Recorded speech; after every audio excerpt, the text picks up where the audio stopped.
Halo, selamat datang di Kidi Podcast. Untuk mendengarkan kualitas suara yang lebih baik, langsung aja pakai headset kalian ya, biar dengerinnya lebih rileks dan lebih enjoy. Jadi langsung dengerin, selamat mendengarkan ya.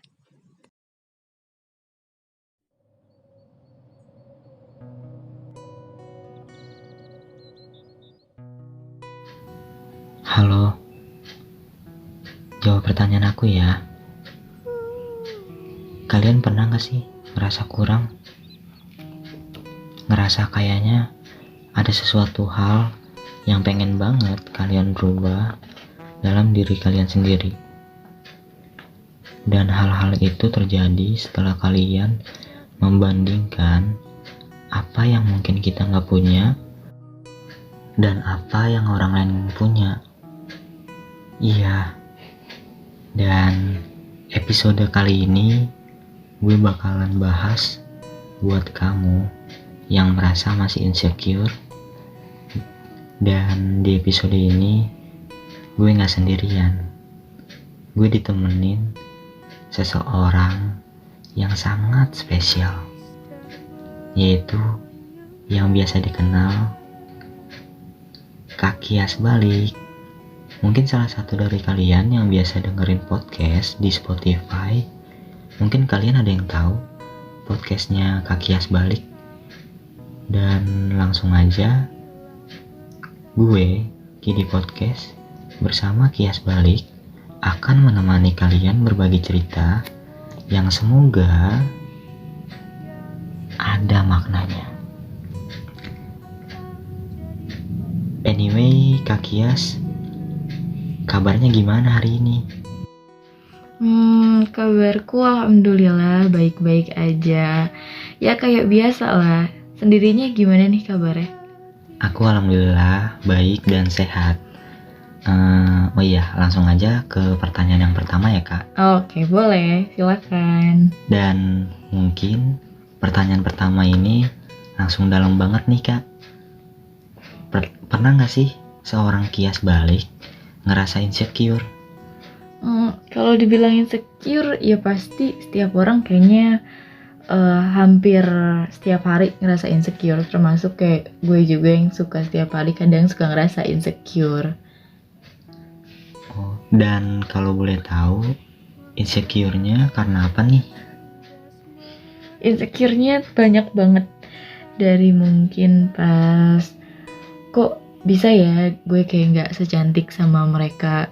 So banyak banget sekarang ini cewek-cewek yang kayak mereka tuh hobi make up, terus mereka bisa make up, sedangkan gue kok enggak. Karena yang setahu gue itu kayak zaman sekarang tuh kecantikan kayaknya nomor 1, tapi nggak tahu ya, tergantung juga. Dan itu yang perihal utama juga sih. Terus suka ngerasa insecure kenapa orang-orang banyak yang di usia muda terus mereka udah bikin kayak small business atau mereka punya bisnis yang emang udah mumpuni. Terus kadang suka mikir juga, ngerasa insecure, kok gue gak bisa sedekat sama mereka. Yang mereka itu deket sama Tuhannya ibaratnya, yang rajin ibadah. Tapi di antara semua sih, kalau gue sendiri lebih merasa insecure untuk soal ibadah dan untuk lebih mengejar ke apa yang seharusnya kita kejar, untuk tujuannya bukan di dunia gitu. Iya. Ya kalau anak zaman sekarang sih emang bagusnya biasanya itu anak-anak milenial kalau pikirannya udah mateng dan pikirannya ke depan, biasanya dia akan ikut bisnis, entah itu dia jual apa atau dia mendalami fashion dia apa. Yap, betul. Nah, lanjut aja nih ke pertanyaan selanjutnya. Pertanyaan ketiga, pernah gak sih Kak Kias dapat kata-kata yang menyakitkan dari orang lain? Pernah sih, sering. Sebab dari SD itu jujur aja sih gue kayak banyak banget musuh. Tapi bukan musuh karena kita memperebutkan sesuatu, tapi entah dari mereka sendiri yang ngerasa iri. Kalau misalnya, jujur pas SD itu gue deket banget sama guru-guru. Dan entah kenapa tiba-tiba kadang suka ada yang ngomongin gitu, kayak lo diomongin. Nah disitu ya namanya perasaan waktu masih sekolah dasar lah ya, lo masih duduk di kelas 6 SD. Dan di situ ya menurut gue is okay aja gitu. Soalnya nyokap juga pasti selalu dulu tuh dibilangnya kayak anak mami, nyokap yang suka kayak ngebela-bela gitu. Dan beranjak lagi kayak ke SMP juga jarang banget sih yang namanya kalau kita nggak nemuin problem di setiap masanya gitu, pasti selalu nemuin problem juga kan. Nah dari itu tapi ya udahlah gitu, biasa aja nganggapnya, apapun yang udah mereka omongin ya anggap aja angin berlalu gitu. Yang penting lo kan hidup nggak sama mereka gitu, lo nggak dikasih makan sama mereka, jadi santai aja, jalanin aja kayak air gitu. Benar banget sih. Dan ada nggak sih perkataan paling menyakitkan sampai hari ini masih diingat, dan itu kata-katanya dari orang lain yang mungkin nggak suka sama kakak gitu? Ada, tapi gimana caranya biar kita ngelupain yang tadi di poin yang tadi gue jelasin, ya udah lupain aja. Cukup dijadiin itu sebagai masukan. Mungkin kita maafin dia, tapi kita nggak bisa maafin untuk apa yang udah dia ucapin gitu. Cuman bisa kayak, ya udahlah kita ikhlasin aja. Pokoknya kalau nemuin hal yang kayak gitu, ya udahlah biarin aja, lewatin aja. So nanti ketika suatu saatnya akan ada masanya dia sendiri yang bakalan datang ke lo gitu. Jadi kita fokus berpikir ke depan aja gitu ya. Ya buktiin aja kalau misalnya ke depannya pasti lo kita bisa gitu ya. Yep. Dan coba dong kak, mungkin bisa dikasih sesuatu hal yang sebenarnya tuh kita bisa melakukan hal-hal ke yang lain gitu. Sebenarnya kita tuh hebat gitu. Menurut Kak Kias gimana? Ya lo jadi diri sendiri aja, pokoknya nggak usah neko-neko, kayak nggak usah berubah jadi orang lain cuman karena pengen dilihat lo tuh hebat gitu. Ini cukup jadi diri lo sendiri, itu udah ngebuktiin siapa lo gitu. Nggak usah mikirin yang ribet-ribet deh pokoknya. Benar banget sih. Kadang kita lupa juga gitu dengan sugesti. Contohnya dengan sugesti lah, sugesti yang positif kepada diri sendiri. Dan kadang kita selalu mikirin perkataan orang lain, padahal orang lain pun gak berkata hal tersebut. Dan padahal yang jahat itu sebenarnya isi kepala kita sendiri. Iya betul. Ya gak sih kak? Iya dong, apapun yang ada di pemikiran lo kalau gak sinkron sama isi hati, ya pasti itu bakalan kacau. Nah, mungkin buat teman-teman di sini yang ngerasa insecure, yang ngerasa kak kayaknya gue tuh nggak pantas disayang sama orang lain, menurut kakak gimana sih? Kata-kata itu tepat nggak sih? Enggak sih, menurut gue itu nggak tepat. Maksudnya kenapa lo nggak pantas buat lo ngerasa kalau lo tuh nggak disayang sama orang lain? Kenapa? Soalnya kenapa harus minta lo buat disayang sama orang lain gitu? Karena masih banyak kok yang sayang sama lo di luaran sana tanpa lo sadarin. Kenapa harus minta ke orang yang emang harus lo tunggu-tunggu? Jadi sayangin orang yang udah sayangin lo duluan daripada lo nyayangin orang tapi orang itu nggak sayang sama lo gitu. Bener sih. Dan kita juga terkadang kita lupa bahwa ketika orang harus sayang sama kita itu bukan kewajiban mereka. Bener gak sih kak? Iya dong, bener banget. Nah, kalau boleh nanya lagi, gimana sih caranya sayang sama diri sendiri tapi jangan sampai egois? Contohnya kayak lo kan suka ngerasa insecure nih. Nah, kenapa lo harus ngerasa insecure gitu? Itu namanya lo egois banget sama diri sendiri. Soalnya lo mikirin hal-hal yang gak penting. Itu yang justru malah kayak ngerusak kesehatan lo, pola pikir lo. Yang tadinya lo harus mikirin banyak hal yang mungkin lebih penting tapi kebuang sia-sia cuman karena lo mikirin dari judge-nya orang lain, dari bullying-nya orang lain. Itu sebetulnya malah nyakitin diri sendiri sih. Terus kayak lo lebih insecure dikarenakan karena dari temen-temen lo yang mungkin bisa ngerubah keadaan lo. Tapi di situ sebetulnya itu nggak bisa, lo nggak bisa ngerubah diri lo cuman karena temen-temen lo gitu. Itu namanya lo egois buat diri lo. Sedangkan nggak gampang kan buat bikin perubahan sama diri sendiri gitu loh. Oh, oke. Jadi buat teman-teman yang di sini, yang bisa aku tangkap adalah kita boleh sayang sama diri sendiri, tapi jangan sampai menutup orang-orang yang akan datang atau ingin ngasih sesuatu yang mungkin berharga banget sebenarnya buat kita. terus kita lewatin gitu aja.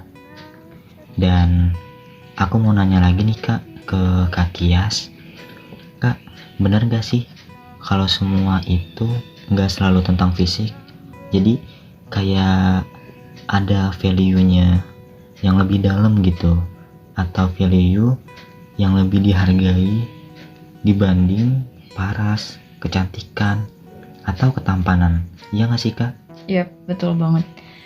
Dan semua itu bakalan dikalahin ketika lo respect sama orang. Kalau gue pribadi, ketika seseorang punya attitude yang bagus, berarti itu udah menggambarkan kalau keseharian dia juga bagus. Kalau dia respect sama orang, berarti itu udah ngegambarin kalau emang apa yang selama ini udah dia pijakin, ya itu baik semua gitu.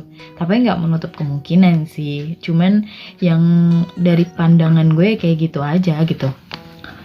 Oh, jadi kayak lu mempunyai value yang lebih yang mungkin gak orang lain punya. Bener banget sih. Oke, dan ini adalah last question, pertanyaan yang ke-10 untuk menutup cerita di Kidi Podcast. Dan ini adalah pertanyaan pamungkasnya.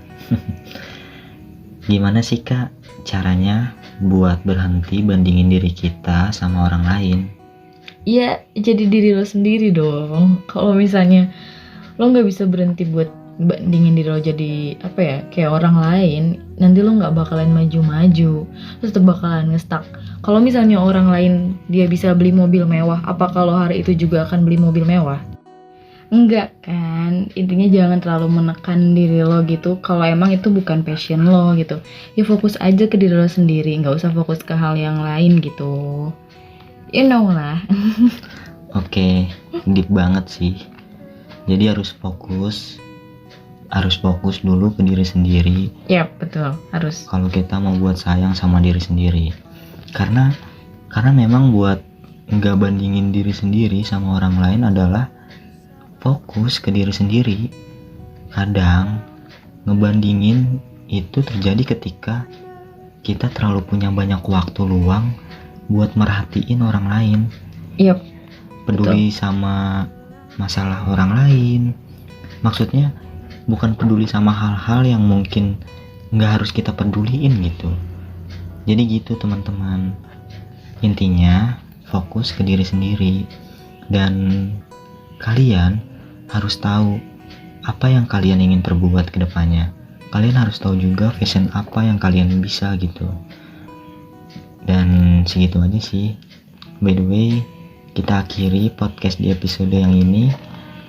Gue Kidi Podcast dan Kias balik. Terima kasih ke kalian yang udah dengerin podcast ini sampai selesai. Yang semoga ada maknanya buat kamu.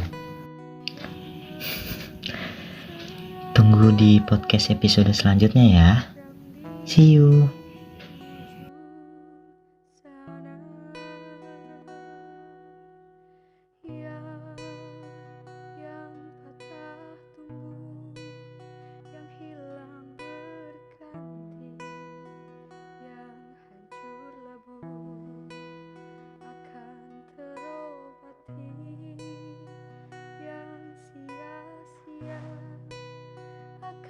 Jadi makna yang terus berulang.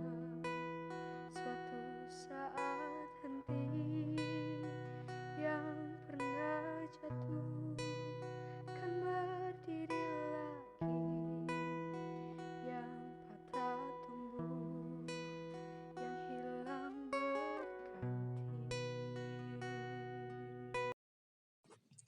Halo, makasih ya udah dengerin Kidi Podcast. Semoga dengan adanya Kidi Podcast bisa ngisi hari-hari kamu, biar kamu lebih rileks dan lebih enjoy. Jangan lupa untuk terus ikutin update dari Kidi Podcast ya. Sampai jumpa di episode berikutnya. See you next time.